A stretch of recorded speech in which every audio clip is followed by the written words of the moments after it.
Hey, what's going on, guys? So today I just wanted to share a recent trade that I did for two interesting knives. The first one here is a Massdrop Prism, and the reason I traded for this one was to try out this blade steel, which I've never had before. This is the RWL34. I'm always looking to try different types of blade steels. This one's brand new to me, and I just want to check it out. So in the future, you'll definitely see a video on this knife, but I'm going to focus specifically on that blade steel. I mean, first impressions, the actual knife is very usable, very cool little design. Super smooth. I'm going to get that past the detent. You can see it just, closes right away. Big broad blade, skeletonized titanium handle. This has, it almost looks completely seamless. This is actually two pieces, but it looks like it's integral. All right, so they did a really nice job there, super comfortable. Just an interesting knife. They don't, this isn't available anymore, unfortunately. That's why I'm focusing more on the steel than the specific knife, because it's going to be a little bit harder to find. I think they had 4 different colors. This one's the blue version. But yeah, I just, wanted to try a brand new steel. So stay tuned. We'll talk about that down the road. This is the kind of main attraction here. I had traded for this beat up Microtech Ultratech. And part of the reason was because I want to send it back to Microtech. All right, there's 2 issues currently. One is that it's missing a body screw. All right, not sure, how or when that fell out, but the previous owner, I just said, fell out. And then the actual button here, or I should say switch, sometimes it gets a little stuck, okay? So that, I don't know, if when you push forward, if you kind of just, open it slowly, it's fine. But if you go like real quick, sometimes the top part here will stick, and then when you go to pull down, like right there, I have it in a perfect position where I'm really pulling down, nothing's happening. It's because it's off, it's like inner track. So what we have to do is, see how I kind of clicked? You have to kind of push it back down, okay, so that it can ride in that channel. So I shouldn't say track, it's just a channel, but sometimes it'll like pop up a little bit. This thing is just used. I think it's absolutely awesome that someone took a very expensive automatic knife and used it really hard, because that's what they're meant for. Not everyone does that kind of stuff. So I can certainly appreciate a well-used, expensive knife. And I think it's extra cool because it's something I'm actually going to use myself. All right, sometimes getting beat up knives is extra special because you get the availability to just beat them up yourself as well. Now, I don't mean abuse them or misuse them, but I mean just get in there and just, who cares, $300+ knife, but you know what, it's meant to be used. So zoomed in, you can see this one is rocking an M390 blade. I think current production is using the CTS 204P.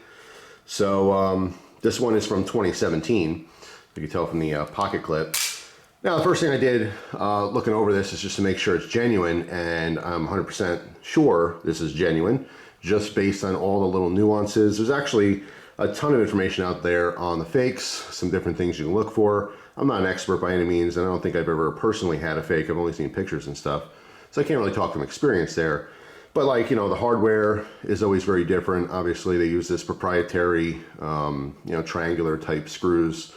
A lot of times the fake ones will have like super shiny pocket clips. The engraving will be very, very deep in them as well. That's a quick sign on that. Sometimes they use pot metal for the buttons. All right, so you see on the buttons, again, you don't want something that's super shiny. Also, how this has a little bit of curvature coming down. The fake ones have just basically a straight shot down, but smooth-sided, pretty much blasted parts, nothing super polished.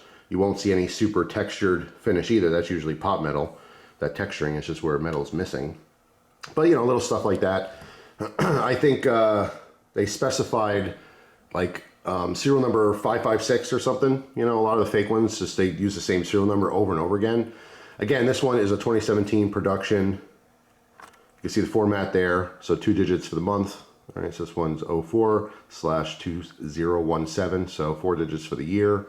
So that's the proper format. The logo is proper and center and everything. And again, nicely done, but not super deep or textured. Okay, that's a giveaway apparently for the fakes. See, this serial number is 79954. So I mean, everything pretty much checks out with this. This just happens to be heavily used. That's all. So we're missing that hardware. And like I said, sometimes you get that little bit of a button stick. But besides that, we're pretty good to go on this. Fantastic knife. The M390 is amazing. Previous owner sharpened this up very nicely as well. So it's good to go. This is a user OTF, okay? Very high quality, but obviously very used. So I will be sending this into Microtech to have this kind of overhauled, see what they could do about the button there, but at the very least, just get that hardware replaced. It's not like it's going to fall apart, but it's like a pet peeve. Obviously, most people watching this video, you can let me know down in the comment section, but if you had a knife that was missing a screw, it would bother you. It's just something about that. I don't know why. Like I said, it's just super bothersome. So, you know, I'm going to get that fixed, certainly. But anyway, that's the Ultratech, and that's the Prism. Again, you'll see videos in the future. I'll let you know how it goes, sending this back to Microtech to get fixed or looked at. And then the Prism, I'll just mostly focus on that blade steel. I just want to get some use on that first, and I'll explain the history on it, which is pretty cool. So that's all. Hopefully you guys have a wonderful day. Let me know down in the comment section if you've ever purchased any knife from any brand, sent it in for repair, only to find out that it was counterfeit.